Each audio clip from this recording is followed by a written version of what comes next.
And that wraps up what has to be recognized as a historic weekend for the NFL. Last week, the wildcard weekend was so disappointing, so many blowout games, and now to have four of the best games of the year in the divisional round. The league's got to love that. We're going to briefly recap this Buffalo-Kansas City game. It's difficult to really sum up these matches. I could give you a description of everything that happened during the game. I could give you the play-by-play of what went on at the end of the game. I don't really want to do that. I want to try to give you some takeaways. I didn't really take notes during this game because I didn't anticipate doing a reaction video, but here we are. The quarterback play was just phenomenal. After the hectic, messy, back-and-forth Buccaneers-Rams game where there were so many turnovers, no turnovers in this game by either team, just nothing. 4 sacks total in the night.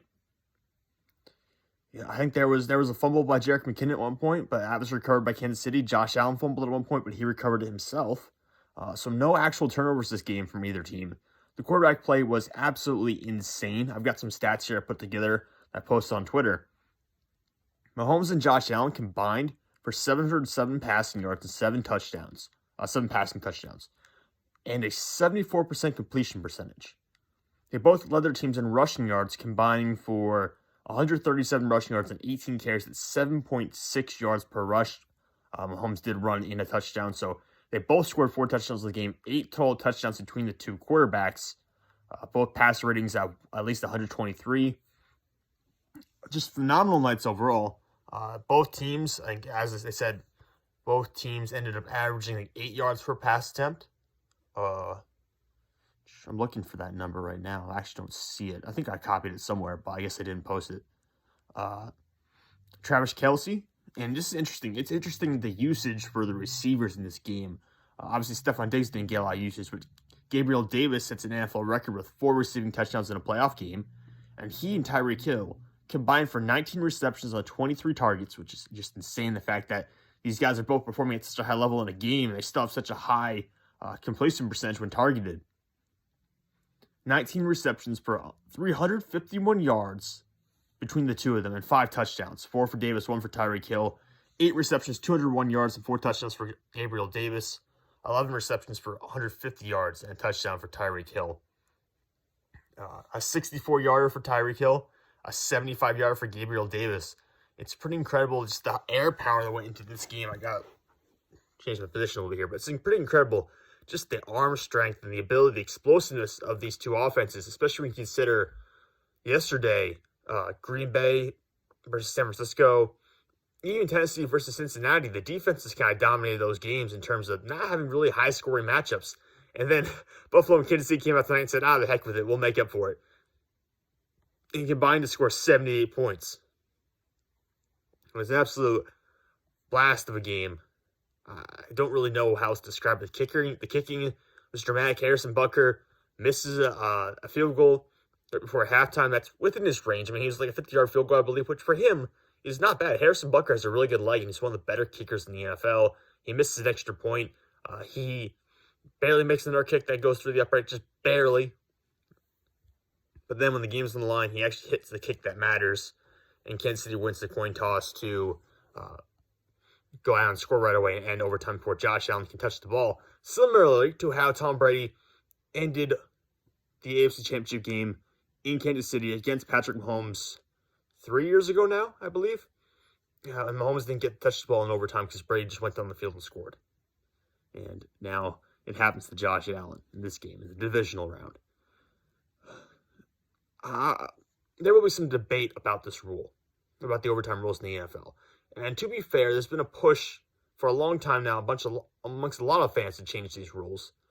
I think we might see a more of a push now that we've seen yet again in the playoffs when we really could.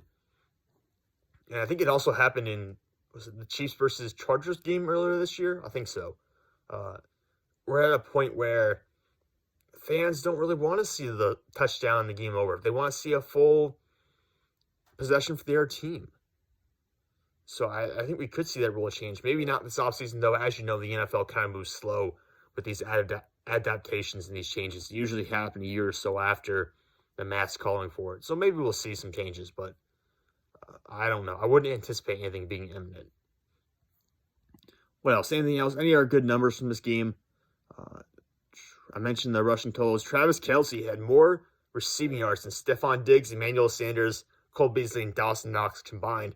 And that's not a knock against the Bills. It's not a knock against the Bills because Gabriel Davis accounted for 47.6% of Buffalo's total offensive yards. It's rushing and receiving, or rushing and passing.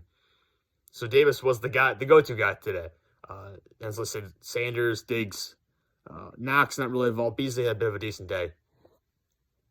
But again, you don't really need those guys to all be doing fantastic when you have Gabriel Davis just popping off for 200 yards and 4 touchdowns. It's not a big deal. If you get that from him and you don't have Diggs doing much of anything, that's fine. You can get on with that.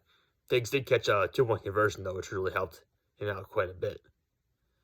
Which really helped the team out quite a bit, considering that Butker missed extra point really changed the dynamic of this game and allowed for overtime between KC and Buffalo. I thought the biggest issue for the Bills, and one of the reasons why they lost in overtime so easily, the defense just looked gassed. And it's tough going into overtime after they played for so long and played so hard in this game. Kansas City had the ball for 36 minutes and 38 seconds in this game, compared to 27 minutes and 37 seconds for Buffalo. And time of possession is not this defining stat, per se, of games, but you get tired when you're out there for so long. You know, it happens. And this defense both these defenses, frankly, looked worn down going into the final 2 minutes. There's so much back and forth between the two teams. 25 points scored in the final 2 minutes. I think both teams' defenses were tired. And unfortunately, the Bills were the defense that had actually gone and played in overtime. And maybe that's why they got gouged so much at the very end of the game there. And for the Chiefs, the secondary, so many blown coverages. You have a defensive back, Gabriel Davis literally jukes out of his shoes, breaks his ankles, takes him down to the ground, and Gabriel Davis is left standing alone in the end zone. That last touchdown that they scored with under a minute to go, Gabriel Davis is standing alone in the end zone again because he just splits the safeties, I believe, in coverage and stands alone basically in the end zone, gets another touchdown. And then he beat Juan Thornhill over the top earlier in the game. And frankly, if you're the Chiefs, you have to be praying Tyrann Mathieu can come back from this concussion and play in the conference championship game, because you cannot go into that game against Joe Burrow, Jamar Chase, T. Higgins, and those guys, Tyler Boyd and everyone, with the defense you had this time around. It won't work. That secondary was awful today. So many blown coverages and mistakes.